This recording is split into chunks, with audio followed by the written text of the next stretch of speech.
बिस्मिल्लाहिर्रहमानिर्रहीम। Welcome to Salma kitchen viewers. आज मैंने ब्लूबेरी केक डेकोरेट किया है बहुत ही आसान और सिंपल तरीके से।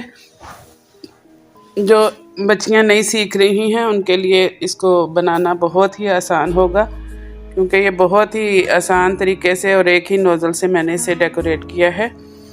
तो चलिए रेसिपी की तरफ चलते हैं और देखते हैं कि इसको हमने कैसे डेकोरेट किया है और हमें इसके लिए किन किन चीज़ों की ज़रूरत है। बिस्मिल्लाहिर्रहमानिर्रहीम। तो ये स्पंज मैंने बना लिया हुआ था। तो सबसे पहले मैंने इसे सोक किया है। उसके ऊपर हम क्रीम लगा रहे हैं। क्रीम को किसी भी पाइपिंग बैग में लगाएंगे तो आपके लिए लगाना आसान होगा। अब हम पैलेट नाइफ की मदद से इसे बैलेंस कर लेंगे। उसके ऊपर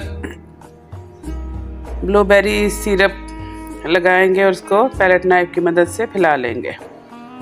दूसरा हम केक का पीस रखेंगे इसके ऊपर और इसे भी पानी से या शुगर सिरप से सोक कर लेंगे। उसके ऊपर दोबारा हम ब्लूबेरी सॉस अप्लाई करेंगे और दोबारा इसे हम पाइपिंग बैग की मदद से क्रीम अप्लाई कर देंगे। इस तरह क्रीम लगाना आसान भी है और एक जैसी क्रीम लगती है, ना कहीं ज़्यादा और ना कहीं कम लगती है। अगर आप बिगनर हैं तो आप ज़रूर पाइपिंग बैग से ही क्रीम लगाइए।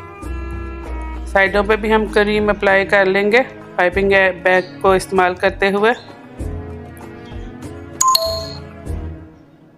बहुत ही आसान तरीका है। पाइपिंग बैग से जब हम क्रीम लगाते हैं तो लगाना बहुत ही आसान होता है। अब हम दोबारा इसे बैलेंस करेंगे साइडों से। अब मैं स्क्रैपर की मदद से इसे स्मूथ करूंगी इसकी साइडों को। ऊपर से भी हम इसे स्पैचुला की मदद से, पैलेट नाइफ की मदद से स्मूथ करेंगे। ये थोड़ा सा केक का पार्ट नज़र आ रहा है, उधर हम थोड़ी सी क्रीम और अप्लाई कर देंगे और हम कॉम की मदद से इसके ऊपर डिज़ाइन बनाएंगे। ऊपर से भी अब अगर हम कॉम वाला यूज़ करेंगे तो उसकी वजह से आपको बनाना बहुत ही आसान हो जाएगा। साइडों से हम इसको क्लीन करेंगे केक बोर्ड को। जब मैंने ये ऊपर ब्लूबेरी सिरप अप्लाई किया तो मैं इसको रिकॉर्डिंग करना भूल गई थी, तो मैंने उससे ड्रिपिंग की है इसकी। अब हम रोज़ नोज़ल से ही इसको हम डेकोरेट कर रहे हैं। बहुत ही आसान तरीका है और देखने में भी बहुत ही खूबसूरत लगता है माशाल्लाह से, और जायके में भी बहुत ही मज़ेदार है। तो लीजिए व्यूअर्स, केक बन के तैयार है, डेकोरेट हो चुका है। उम्मीद है आपको पसंद आया होगा। अपनी दुआओं में याद रखिए। अल्लाह हम सब के लिए आसानियाँ पैदा करे। अल्लाह हाफिज़। अल्लाह नेगहबान।